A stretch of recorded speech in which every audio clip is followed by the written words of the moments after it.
इस्लाम धर्म के बारे में पढ़े थे। इस्लाम धर्म के संस्थापक जो हैं पैगंबर हज़रत मोहम्मद साहब थे। और हम लोग देखे थे क्या कि सऊदी अरब के क्षेत्र में मक्का और मदीना में इस्लाम धर्म फैल चुका था और अरब प्रायद्वीप में ही जो है यमन, इराक, सऊदी अरब ये सब देश पड़ता है और इस्लाम धर्म जो है अब इराक, यमन हर जगह फैल चुका था। साथ ही साथ श्रीलंका में भी फैल चुका था इस्लाम धर्म। मतलब इस्लाम धर्म का जो उदय है ये श्रीलंका में भी हो गया था। तो इराक और श्रीलंका के बीच में जो है व्यापार भी होना शुरू हो गया था और व्यापार जो होता था वो अरब सागर और फारस की खाड़ी के थ्रू होता था, ठीक है। और इराक और श्रीलंका के बीच में जो है मध्यस्थता करता था मकरान तट, ठीक है। मकरान तट जो है क्या होता है, पाकिस्तान जो है ना, पाकिस्तान जो समुद्र के साथ तट बनाता है उसी को मकरान तट कहते हैं। तो मकरान तट जो है इराक और श्रीलंका के बीच में जो है मध्यस्थता करता था और मकरान तट पर स्थित देवल बंदरगाह था, ठीक है। तो उसी समय जब इराक और श्रीलंका के बीच में अच्छे तरीके से इस्लाम धर्म फैल चुका था तो श्रीलंका जो है, श्रीलंका के जो शासक थे वो उपहार स्वरूप सोना चांदी जेवरात के तौर पे और कुछ मुस्लिम महिलाएं उपहार स्वरूप श्रीलंका से इराक भेज रहे थे।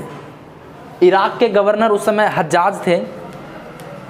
तो जब श्रीलंका से जहाज के थ्रू सोना चांदी और कुछ मुस्लिम महिलाएं इराक जा रही थी तो मकरान तट पे जो स्थित देवल बंदरगाह था वहीं पे कुछ लुटेरा जो है उस जहाज़ को लूट लिया, सारा सोना चांदी लूट लिया और जो मुस्लिम महिला थी उसके साथ दुर्व्यवहार किया। तो इसके बाद जो है इराक के गवर्नर हज्जाज को ये बात पता चला कि जो उपहार स्वरूप जो भी कुछ हमारे पास आ रहा था श्रीलंका से उसको जो है कोई मकरान तट पे लूट लिया है। तो ये बोले कि मकरान तट पे जो ये सब हुआ है ये सब, तो वहाँ का शासक कौन है। तो पता चला क्या कि वहाँ जो शासक था वो दाहिर था। हमने कल भी बताया था कि सिंध के क्षेत्र में जो है राजा चच का वंशज दाहिर का शासन था। तो ये दाहिर को संदेश भिजवाए कि देखिए आपके क्षेत्र में जो है जहाज से जो श्रीलंका से जो भेजा गया था उपहार स्वरूप कुछ मुस्लिम महिलाएं और सोना चांदी वो सब कुछ लुटेरा जो है लूट लिया है। तो आपको जो है उस लुटेरा के प्रति आपको कड़ी से कड़ी जो है कार्रवाई करना चाहिए और जो सोना चांदी हमारा लूटे हैं उसका कुछ जो है उसका जो है भरपाई आपको करना पड़ेगा, क्षतिपूर्ति आपको करना पड़ेगा। तो इस पर सिंध क्षेत्र के जो शासक थे दाहिर वो इससे साफ इनकार कर दिया। बोले क्या कि जो लुटेरा होता है वो किसी का सगा नहीं होता है, हम जो है इसका भरपाई नहीं करेंगे। तो हज्जाज बोले कि अगर आप इसका भरपाई नहीं कीजिएगा तो हम आप पे आक्रमण करेंगे। तो इसी बात को लेकर के सबसे पहली बार जो है भारत पे आक्रमण हुआ था, भारत के सिंध क्षेत्र पे आक्रमण हुआ था, ठीक है। पहले अरबों के द्वारा आक्रमण हुआ और फिर तुर्कों के द्वारा आक्रमण हुआ। तो भारत पर जो आक्रमण है पहले अरब के द्वारा हुआ। अरब के द्वारा हुआ किस पे? सिंध क्षेत्र पे। और सिंध क्षेत्र का शासक उस समय कौन था? दाहिर था, ठीक है। तो अरबों पे जो अरबों के द्वारा जो सिंध क्षेत्र पे आक्रमण हुआ था 711 ईस्वी में उबैदुल्ला के नेतृत्व में हुआ था और उबैदुल्ला को जो है हार का सामना करना पड़ा। उसके बाद जो है 711 ईस्वी में ही बुदेल के द्वारा जो है सिंध के क्षेत्र पर आक्रमण किया गया और इस बार बुदेल को भी जो है हार का सामना करना पड़ा।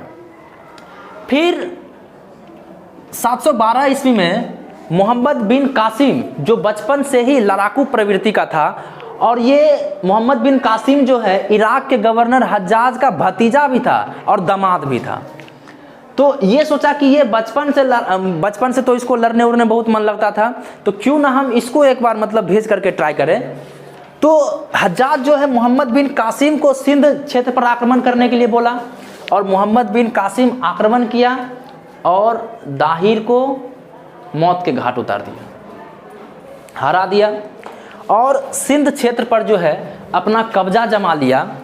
और एक बात ध्यान रखिएगा कि जब दाहिर को मोहम्मद बिन कासिम मौत के घाट उतार दिया था, उसके जस्ट बाद ही सिंध के क्षेत्र पे जजिया कर लागू कर दिया था मोहम्मद बिन कासिम।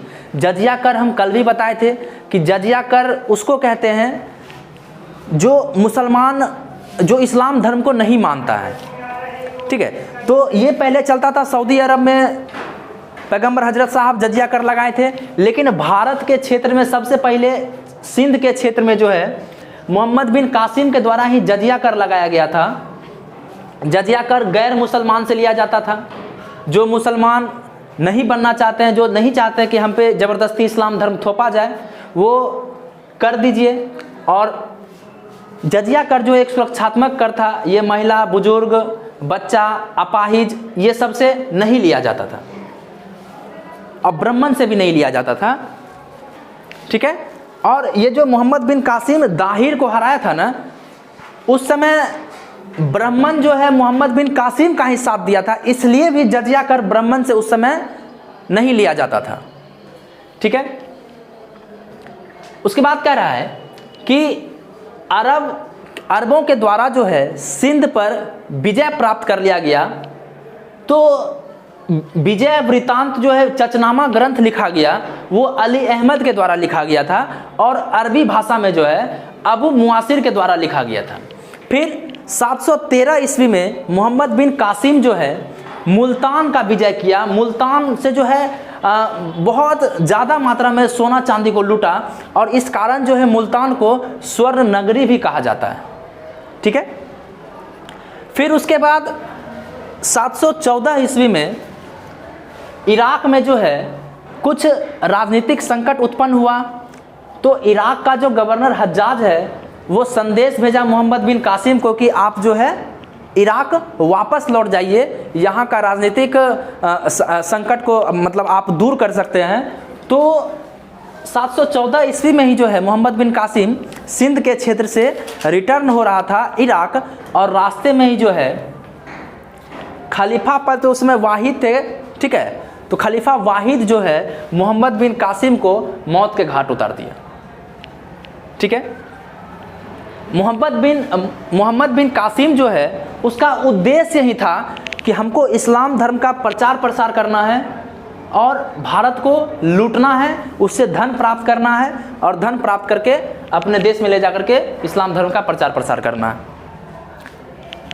ये भी बता दिया कि ब्राह्मण से जजिया कर नहीं लिया जाता था, क्योंकि ब्राह्मण जो है मोहम्मद बिन कासिम का मदद किया था जब दाहिर से इसका युद्ध हुआ था। तो और जब सिंध के क्षेत्र में मोहम्मद बिन कासिम विजय प्राप्त किया तो अरब का लोग जो है सिंध में आकर के रहने लगा। तो हम कल भी बताए थे कि मुस्लिम अलग अलग संप्रदाय में बट गया था, शिया और सुन्नी में। तो एक और संप्रदाय आया था जिसको कि कहा गया है करमातिया संप्रदाय, ठीक है। एक हो गया शिया संप्रदाय, सुन्नी, और एक क्या हो गया करमातिया संप्रदाय, ठीक है। और अरबों के लोगों ने ही ऊंट पालन और खजूर उत्पादन का प्रचलन किया, ठीक है। सिंध का राजधानी जो है ब्राह्मणवाद आरोह था। और एक विद्वान थे लेनपुल जो है वो ऐसा कहे कि सिंध को